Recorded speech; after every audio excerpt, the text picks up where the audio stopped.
haatana dhegaystayaal ku soo dhawaada barnaamijkii galka baadhista waxaa inoo haya Haaruun Macruuf.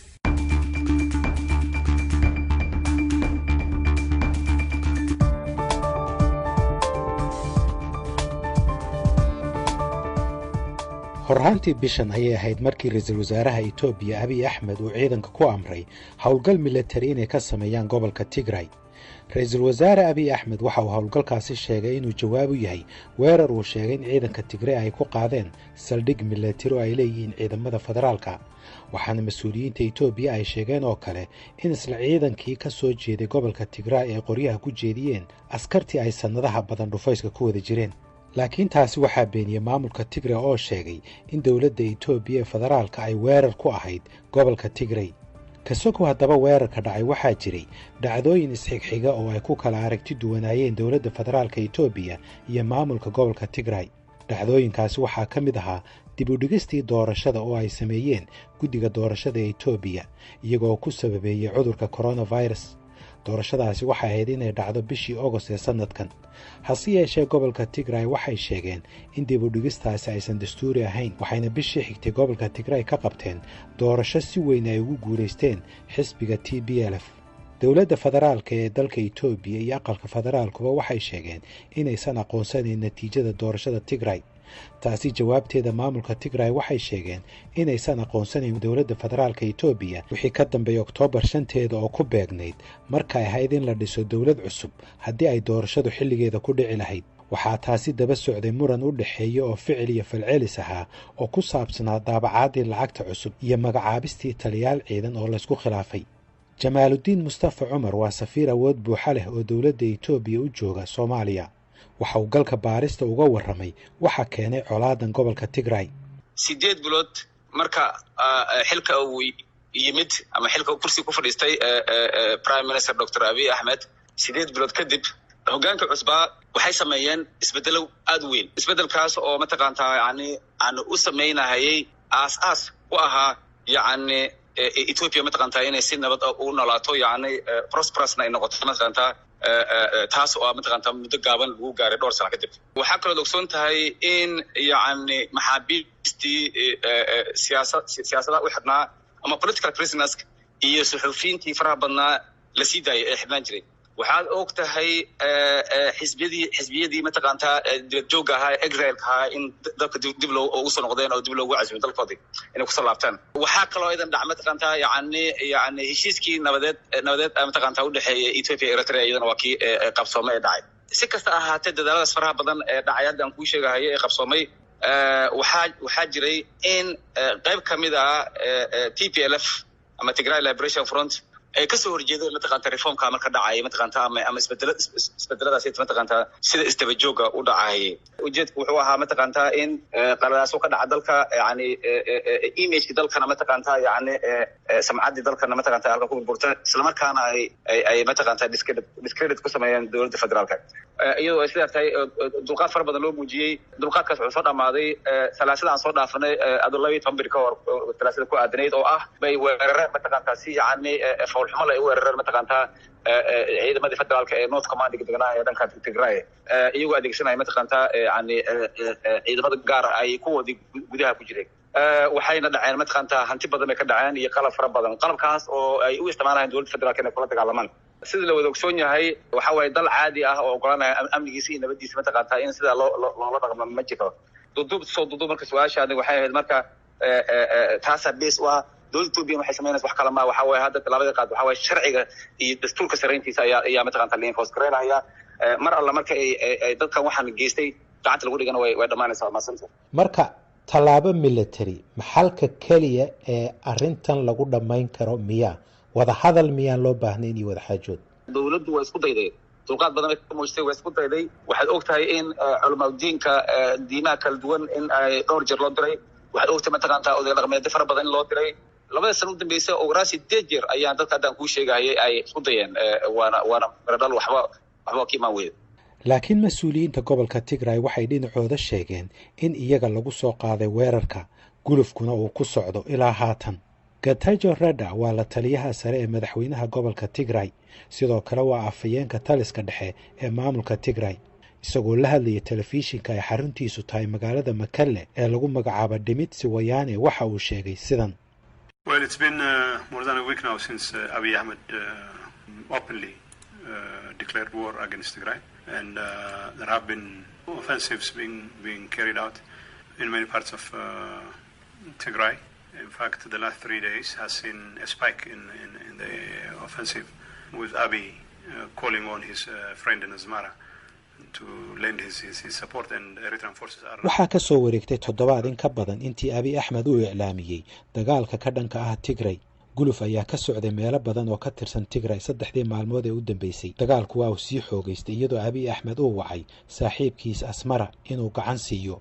haatan ciidamada Eritrea si furan ayay ugu jiraan ololaha ka dhanka ah Tigray.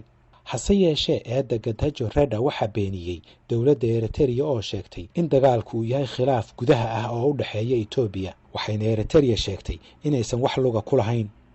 afayeenka maamulka TPLF Getachew Reda waxa uu sheegay inay iska difaacayaan weerarka lagu soo qaaday. We've already declared, made clear our position that Tigray Defense Forces will not sit idly by when Tigrayans are being targeted as a people, and every effort is being made to arm twist us into submission. waxa uu yiri waxaan durba iclaaminay cadaynayna mowqifkayaga in ciidamada Tigray aysan meel iska fariisanayn iyadoo dadka Tigray la bartilmaameedsanayo. dadaal kastana waa la sameeyay si naloo caburiyo. qalab kasta oo military oo ay ku jiraan diyaarado waa naloo adeegsaday, kuwaas oo dhibaato u geystay tasiilaadkii rayidka. waxa uu sheegay Getachew Reda in tallaabo ay taas kaga jawaabayaan ay ku qaadeen garoomada diyaaradaha ee Gondar iyo Bahardar, khasaarana ay gaarsiiyeen. waxa uu sheegay in goobahaas ay ahaayeen kuwa loo adeegsaday weerarka lagu soo qaaday Tigray sida uu hadalka u dhigay. It's our understanding that we have caused significant damage to the military assets at the Bahardar and Gondar airport, and as I have said earlier, we'll continue to target facilities that are being used to target Tigray and Tigray interests in other parts of the country. dhinaca kalena waxaa soo baxaya cabsi laga qabo in dagaalka Ethiopia uu kala daadiyo waddankaasi oo ah waddanka labaad ee ugu dadka badan qaaradda Afrika. khubarada qaarkood waxay qabaan in xataa haddii ciidamada Ethiopia ay guulo ka gaaraan dagaalka inaysan taasi ka dhignayn in colaadu ay istaagayso. Professor Afyara Cilmi waxa uu daraasaadka amniga ka dhigaa jaamacadda Qatar. horta regionka guud ahaan saameyn culus ay ku yeelan kartaa, waxaana dhici karta Ethiopia inay noqoto kongadii bariga Afrika oo dalal fara badan ayagoo danahooda ka arka ay soo galaan qolada badda cas dhinacaas ka xigta oo carabta u badan iyo Masar oo maaragtay webiga Niilka ishugiisii ka jiro iyo Suudaan oo ay dhul isku hayaan intuba iyo Eritrea ba hadda already xabada ay ku dhaceen. waxaad arki kartaa marka in conflictigu durba ay internationalized noqonayso oo maaragtay ay actara fara badan soo galeen. marka horta dhinacaas waa ka dhinacaas. Soomaaliya waxa kaloo Soomaaliya saameyn kale ay ka noqon karta dhinaca qaxootiyada. markii dhabac yimaado oo baahiye timaado oo abaari ku daranto waxaa imaanaya dadku inay qaxaan oo meesha ugu dhow ay aadaan. Soomaaliduna ay dad fara badan ay ku soo qaxaan ayadiina aysan hadda waxba u tari karin. dad masaakiin oo soo qaxayna ay dadkii noqonayaan runtii. safiirka Ethiopia ee Soomaaliya Jamaaluddin Mustafa Umar waxa uu sheegay in xaaladda Ethiopia ay ka duwan tahay wadamo kale, waxaana uu diiday fikradda oranaysa in dagaalkan uu Ethiopia u horseedi doono burbur. contextiga Ethiopia oo ka duwan yahay contextiga kale sababtoo ah waxay tahay tusaale gaaban aan ku siinayaa. anigu waxaan ka soo jeedaa Soomaalida Ethiopia ka soo jeedaa. dadka la dhigi jiray waa preference kala dhigi jiray waa mataqaantaa. dadka la dhigi jiray preference waa Soomaalida, waa Cafarta, Gambeelaha, Benishaguulka iyo dadka la midka. maanta dadkaasi dadka Ethiopian san mijid waa dadka mataqaantaa ku hanqaltaagahaya mataqaantaa Addis Ababa iyo xukunka dhexe mataqaantaa inay wax ku sadbursi weyn ku yeeshaan. marka Ethiopia waa isbedeshay. centerkii mataqaantaa waa ku hada daalay waay. dadkii preference laga cabsanaa waa dadka mataqaantaa u haltaagaya centerka inay mataqaantaa ku soo ku xoogaysaa. marka inta kasta ko waxaan ku sheegay talaabada hadda sharciga la wado horta muddo dheer ma qaadanaysa operations kan muddo gaaban lagu soo afkari doonaa. mar alla si u dhaqsaha badan nimankan criminalska marka hubka laga dhigo maamulka mataqaantaa maamulka sharciga hadda Tigray region ku samaysan xukunka ay la wareegaan si buuxda nimanka ku dhex dhuumanaya meesha TPLF gacanta lagu dhigay sharci loo keeno way iska dhamaanaysaa marka muddo dheer ma qaadanayso wuxuuna wax mataqaantaa la qorsheeyo oo plan ah marka contextigana ma Ethiopia contextiga male mataqaantaa la dhigi karo waa burburaha dalka inta ka sokoona qorshaha yaala ayaa hadda intaan kuu sheegay waxaa kaloo khubaradu ay ku doodayaan in howlgalka military ee ka socda gobolka Tigray uu durba saameeyey howlgalka AMISOM ee Soomaaliya hase yeeshee safiirka Itoobiya ee Soomaaliya Jamaaludiin Mustafa Cumar waxa uu galka baarista u sheegay inaysan jirin ciidamo Itoobiya oo laga saaray Soomaaliya waa arkay meediyan ku arkay hadalhaynta noocaas ah waxaad ogaataa horta AMISOM kuma dheeraanahay oo mandate-kayga maaha anigu waxaa ka jawaabahay SRC-ga iyo waxaa ka jawaabaya qolada AU-da laakiin waxaan kaaga jawaabayaa inaan AMISOM kaaga jawaabaya oo bilateral ku joogo marka waxaad ogtahay bilateralka waxa loogu talagalay support waxay u yihiin ciidamada AMISOM iyo Ethiopia support u yihiin inta badan waxay u badan yihiin mataqaantaa Gedo Bay Bakool dila ku roon yahay Hiiraan qaybtan hadda Kismaayo joogto inta badan waxay AMISOM u badan yihiin laakiin qaybna AMISOM waa leeyihiin marka aadna u badan yihiin marka loo fiiriyo AMISOM kale qayb yar oo anagu kama qaadato logisticska xagga saadka onsource nama siiso UN nama siiso hadda kuwa jooga mataqaantaa Gedo joogo doolar ay taana ka soo qaataan dhaqaaqooda marka ma istaagaan saddexdii bilood bootan way baxaan waa soo qaataan qaabkaas way naan AMISOM ka baxay dalkaan anigu ma jirto laakiin garanayo warkaas malaha ciidamo socdo oo ciidamada mataqaantaa diyaarada bixirka loogu keeno ma saadkooda ma waxa way ground iyo ku socdaan oo caadi oo they go out on and off marka ciidan aan ognahay oo laga saaray oo Ethiopia ku laabtay ma jirto la taliyaha madaxweynaha gobolka Tigray ahna afayeenka taliska dhexe ee Tigray Getachew Reda waxaa kale oo telefishinka Dhimitsi Wayana u sheegay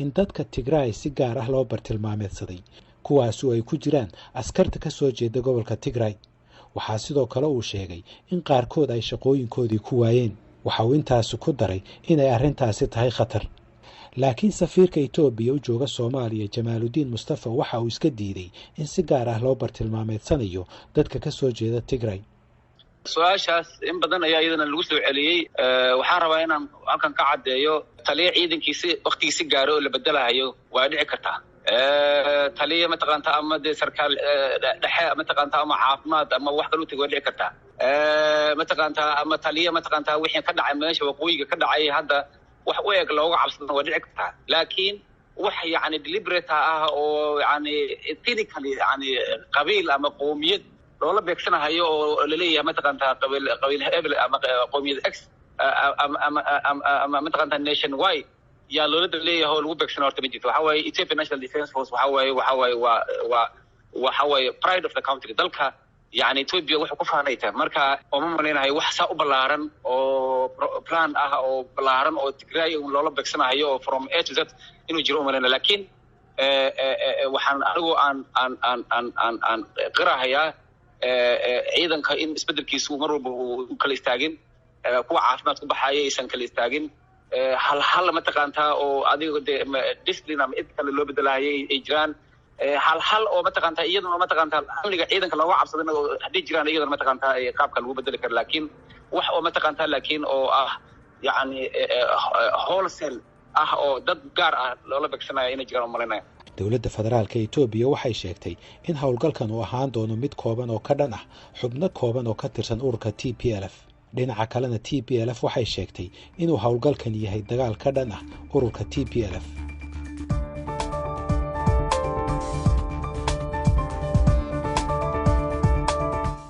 barnaamijkii galka baaristuna waa naga intaas inta aynu ku kulmi doono barnaamijkan oo kale waa Haaruun Macruuf oo idin leh nabadgelyo